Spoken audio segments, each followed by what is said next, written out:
Hello, and welcome back to the Greatfully You podcast. I'm your host, Tausha Simon, and I am so happy you are here. In today's episode, we're going to talk about the importance of choosing your joy. And I'll explore how embracing joy, especially in times of uncertainty, can transform our challenges into avenues of gratitude and purpose. We'll dive into why joy is more than just a fleeting feeling. It's a powerful choice that can illuminate our lives. You know, life is unpredictable. There are moments when joy seems elusive and stress looms large, making us feel ungrounded and dimming our inner light. I've been there myself, caught in the hustle, feeling pulled in many directions and unsure where to even focus. But here's the thing. Joy isn't just a fleeting emotion. It's a powerful choice that shapes our daily lives.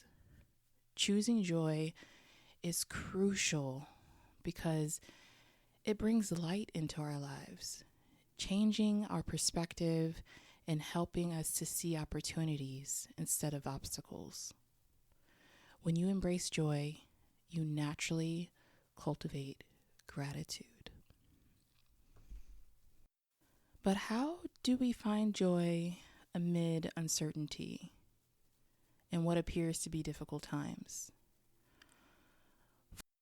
For me,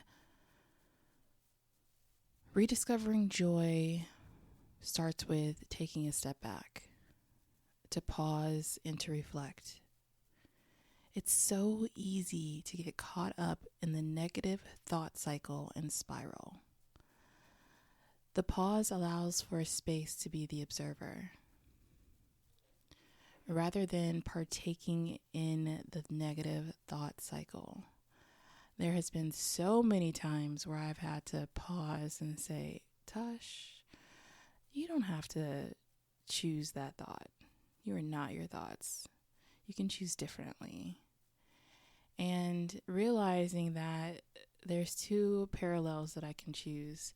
I could choose to go down that negative cycle or choose to rise in my frequency, rise in my thought pattern, to choose differently.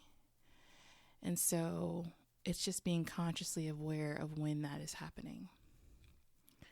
And a few weeks ago, I found myself literally in the midst of that.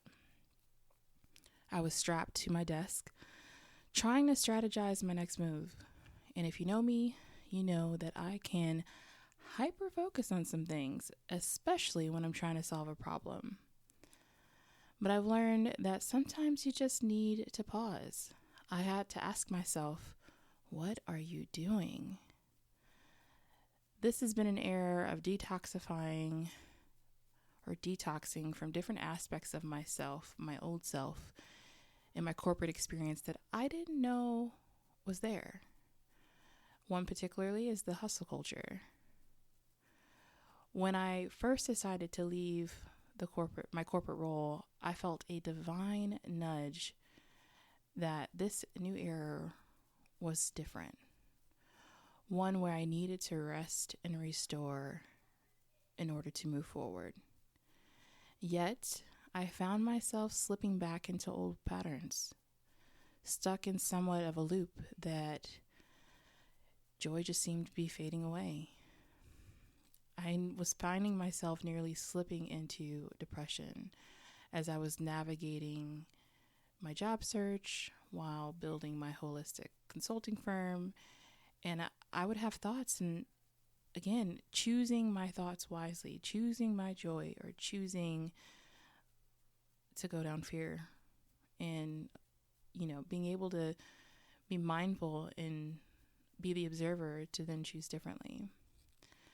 And so while in those moments, I chose to pause and I began to ask myself questions. What do you want? Does your vision still align with this? Are you happy? What makes you happy? What do you even like to do? Outside of any of the roles that you carry, For me, it's being a mom, a wife, a professional. What do you like to do? It's as if a piece of myself was lost in all the doing of the roles that I had carried for so long. These simple questions help me recenter. It is so crucial to remember who we are beyond our roles as a parent, a partner, or a professional. So just as I have asked myself those questions, if you find yourself in a similar thought pattern, ask yourself those as well. You know, not too long ago, a friend described me as a bucket of sunshine. It was shocking for me. It was such a beautiful compliment. And I was like, wow, that's awesome. Yet fast forward, and in this moment, while I was reflecting, I literally was thinking,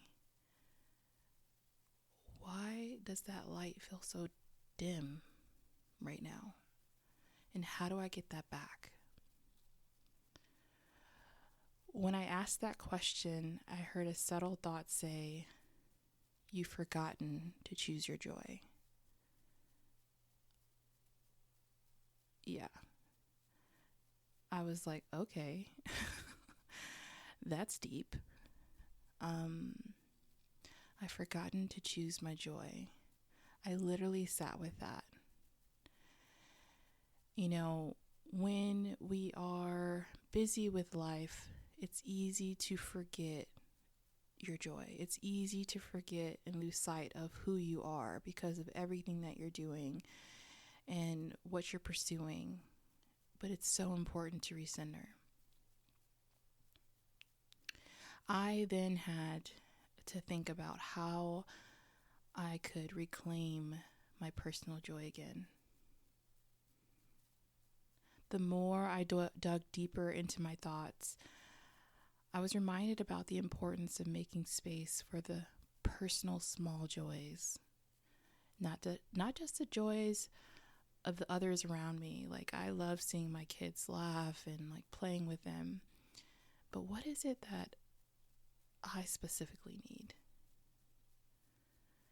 Think about something you have been putting off that might bring you joy. What's stopping you from taking that first step? I had thought about a paddleboard that I had bought months ago. That was my first thought of reclaiming my small joy. It had been collecting dust in my garage. And I'm like, okay, I bought it with the intention to just play. It seemed like it would be something I would like. You know, I didn't know anything about it. It just looked cool. And I said, I want to do it. But I just didn't have the time when I bought it. But now I do. Now's the time. That same week, I said, all right, it's time for an adventure. And it was amazing. But of course, it wasn't without some challenges. My first attempt was a bit daunting. Like I said, I didn't know what I was doing. I called and asked around if anyone was teaching lessons, and every attempt was not very great. I asked around to a few locals that I thought might be interested to go, and scheduling just wasn't working. So to also know me is to know that I am not afraid to do something by myself. I love to just explore. So I did. I drove an hour to one of our local lakes. It was middle of the week. And to my surprise, it was packed. And my first thought was like, ugh. Why? Why aren't these people working? And I sat in my car and just kept having these visions in my mind of me attempting to get on the board and falling all over the place and immediately feeling embarrassed.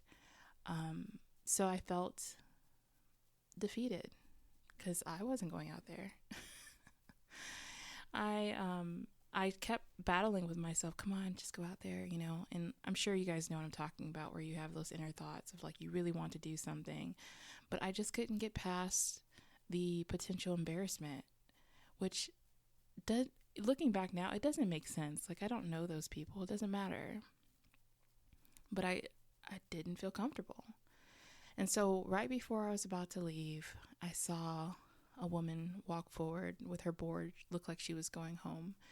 And I felt the nudge to just ask her for advice. And I just told her my story, like brief, saying that I'm new to this. I'm interested in doing it. I don't know what I'm doing. Is it always busy? And so she gave me some really great encouragement and some advice. And so I took that advice and decided to come much earlier in the day. And I literally went back the very next morning. I did feel defeated the day before when I decided to leave, but to know that I went to bed with determination to get up the next morning at 5 o'clock to go paddleboarding, I was ready. And it was everything that I had imagined. Now, did I stand on the paddleboard? No, not there yet. Baby steps. But I did feel just an overwhelming sense of joy being out there. It was majestic. I even sitting here thinking about it, I just can remember the sun on my skin, the coolness of the water, seeing the dragonflies dance on the water, the birds gawking and soaring in the sky, the feeling of the wave of the board on the water. It was so, so serene. And it was everything that my soul needed. I was reminded how joy can be found in the simplest of moments. I felt my soul have a glimmer of hope. I was lighting up again. And I had an immense amount of gratitude. Gratitude for nature's peacefulness and its presence. And gratitude for my ability to push past the resistance, to experience exactly what my spirit needed.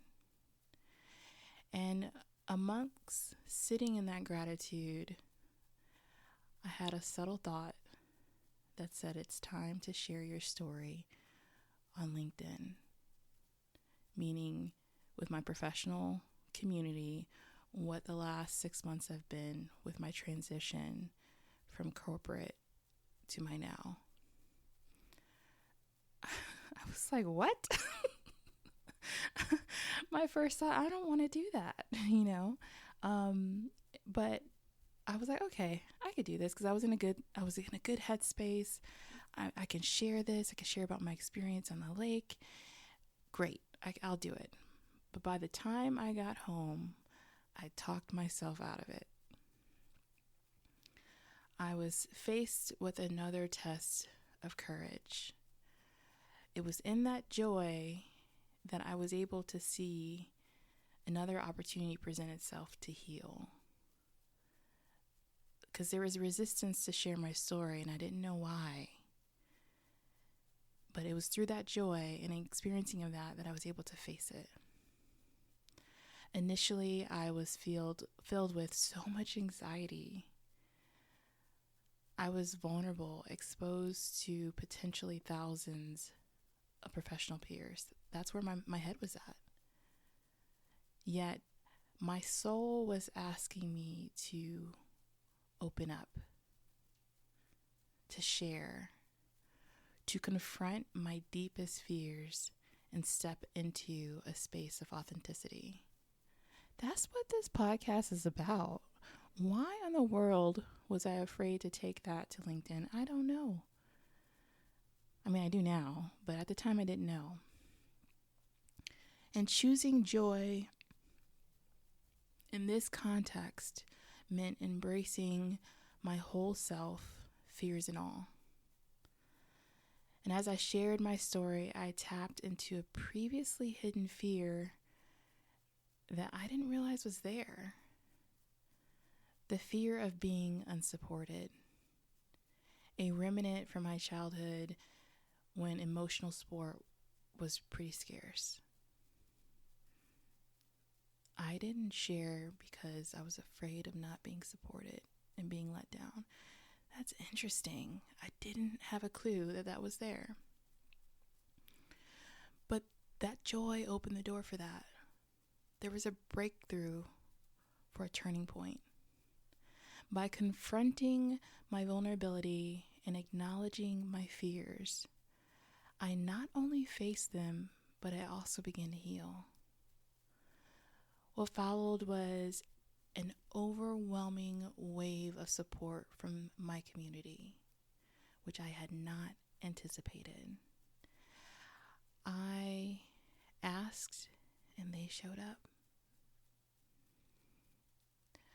And as I was sitting with that and kind of processing that fear that I had prior, I had some thoughts present themselves, and the Holy Spirit shared with me, that fear of feeling unsupported. Young Tausha may not have had the words to tell her parents what she needed. Therefore, they couldn't be there for you. This is a new era. You have the words. You have the courage to share what's going on.